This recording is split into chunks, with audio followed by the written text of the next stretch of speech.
Hi, this is Scott Garibay, and today we're going to talk about Dungeons & Dragons, and we're going to talk about Dragons of Stormwreck. We're specifically going to talk about DOSI artifact R22. We're going to talk about Presto the Magician, and we're going to talk about Rowan Kenrith, all up in Strixhaven. All right, let's get into this. In my humble opinion, Dragons of Stormwreck Isle contains a secret adventure that is contained only in the art, okay, not in the text.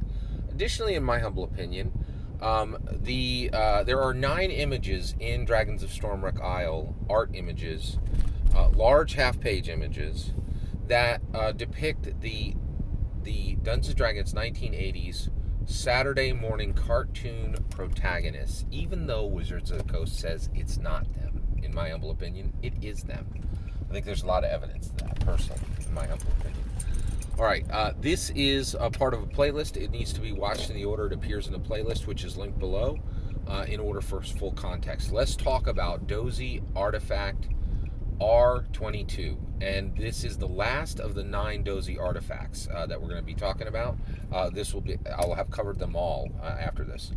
All right, so let's talk about DOSI R22. So what is this image? Well, first of all, you can see it in the thumbnail of this video. It is... and you can see that it is Presto in a well-constructed magical office, okay? So that clearly is Presto in my humble opinion. And he is shooting magic missile with 3 different bolts, right? Specifically at a cat, right? It looks like kind of like a Cheshire cat, like it looks like a regular tabby house cat, right? And it's jumping through the air, and Presto has a big smile on his face, and he's using magic missile against a cat, right? Wow, what the heck is happening there, right? Like, so let's get into it. All right, so first of all, this is Strixhaven. So if you look at, and the reason why, so in my humble opinion, it's very clear that this is Strixhaven, and that we are looking at a magical office, specifically, actually a magical study area, specifically within Strixhaven's bibliothèque. Okay, the Strixhaven bibliothèque is specifically located within the central campus on Strixhaven. Strixhaven has 5 other campuses as Swolequip. It has Silverquill, Witherbloom, Lorehold, Quandrix, and Prismari colleges as well. But in the center campus is the bibliothèque. Why would Presto? First of all, how do we know this is Strixhaven?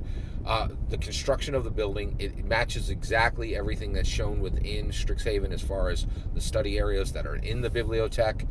This is like brick for brick matches the descriptions of one of the study areas within Strixhaven. In my humble opinion, this is clearly Strixhaven. Why would Presto be at Strixhaven? That's super obvious. Strixhaven can only cast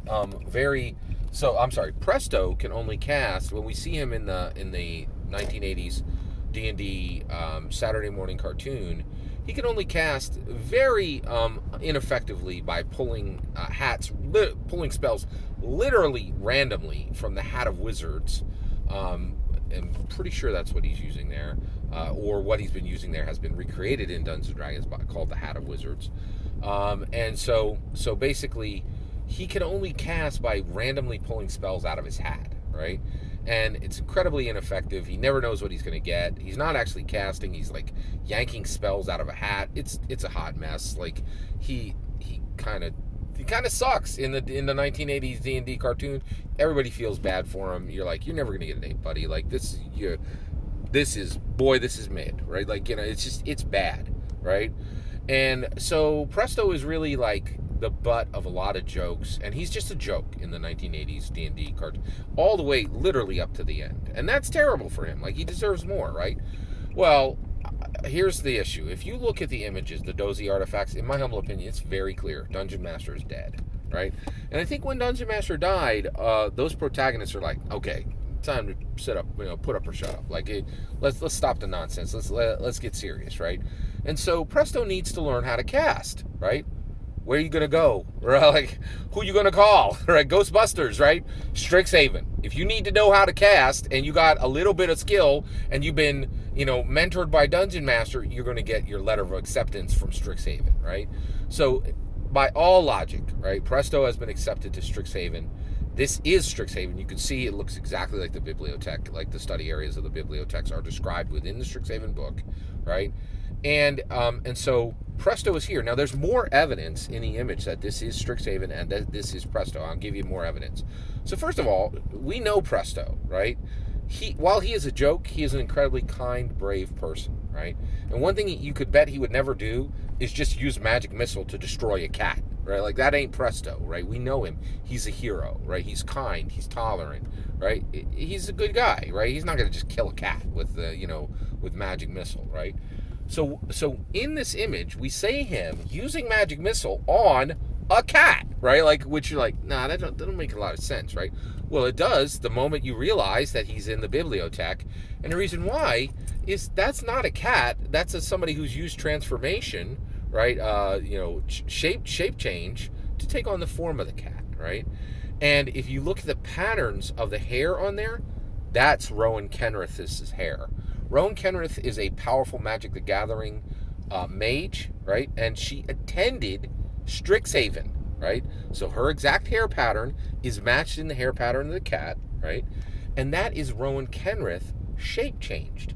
And Presto is using Magic Missile because she's come and she's playfully interrupting his study, right? And he's trying to get, and we already know from the images in the DOSI artifact that Presto makes it, and he can cast from a book, right? He's literally doing it right here. He has a book in one hand, and he's casting, right? And so he can cast from a book at this point, right? And a spell book, like a real wizard. And so Presto's putting on his big girl pants. He's a real wizard now, right? And he can actually cast. And he is playfully shooting magic missile, which he knows won't kill Rowan Kenrith, but will annoy her if it hits, right? And it's clear it's not going to hit anyway, right from the picture. But Rowan Kenrith is playfully interrupting him and, saying, hey, let's go to Fire Jolt Cafe, and she's his friend. And this is so wonderful to see, right? We get to see that not only is Presto, becoming a real wizard, but he's getting real friends beyond the people that he came into the realm with. And that's huge, right? He doesn't, Eric's not his only friend now, and Diana's not his only friend now, and Hank's not his only, he had a group of friends, right? And they put up with him. But have you ever been the person who's the bottom of the rung in a friend group? It's rough, right? Like, I have only done that once. I have a friend who's much cooler than me and kind of, tolerates me. It's rough being the bottom pair of a friendship, or being the bottom rung of a friendship ladder. And that's where Presto was. But here, Rowan Kenrith, major MTG mage who becomes a major Dungeons & Dragons mage when Amanda Heyman, prints the second most important Dungeons & Dragons book outside of the core books ever with Strixhaven, right? And it's just so wonderfully exciting and beautiful to see Presto arrive, right? And it's just, I'm so happy for Presto, and this is a beautiful image, and I'm just really excited about it, and I really want to say thank you to Wizards of the Coast for, in my humble opinion, very clearly confirming that the 1980s D&D cartoon characters have a very robust life, and following up their work in Wild Beyond the Witchlight, where they gave us updates about the D&D 1980s cartoon show as well, right? And here they're continuing that work, in my humble opinion. And it's beautiful, and it makes me feel really good about all those characters, because if you watch the show, you're going to feel very bad. You feel like Dungeon Master tricked them. There's no ending to the show, and it's a bad ending that makes you feel very bad for these characters. But Wizards of the Coast, in my humble opinion, is fixing that with these DOSI artifacts. That's my opinion. What do you see in this image? All that is my opinion. What's your humble opinion? I'd love to hear your humble opinion of what's happening in this image, and what you think of what Wizards of the Coast, in your humble opinion, has done with the D&D 1980s cartoon characters. I'd love to hear your thoughts. Let me know in the comments below. Please consider liking and subscribing, and have a wonderful millennium.